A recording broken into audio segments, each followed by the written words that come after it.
আজকে একটা নিউজে দেখলাম যে অ্যান্টিডিপ্রেসেন্ট মেডিকেশন ডুলক্সিটিন একটা রিকল হয়েছে, যে এখানে কিছু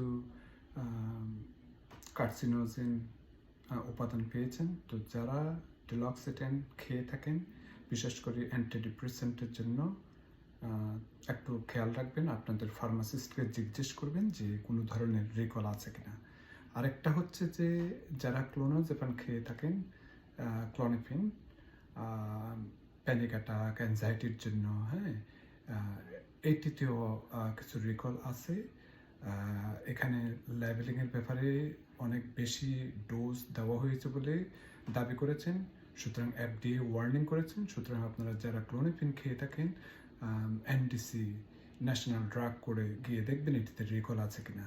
তো এই মেডিসিন ক্লোনিফিন বা ক্লোনাজেপাম এটি কিন্তু প্রিসক্রাইব মেডিকেশন ছাড়া হয় না, ডোলক্সিটিনও একই, তবে এটিতে অনেক অ্যাডিকশান আছে। খুবই কেয়ারফুল এই সমস্ত মেডিসিন নেওয়ার ব্যাপারে, যাতে কোনো ধরনের সাইড এফেক্ট হচ্ছে কিনা, যেমন রেসপিরেটরি ডিপ্রেশন বলেন কিংবা সুইসাইডাল থটস।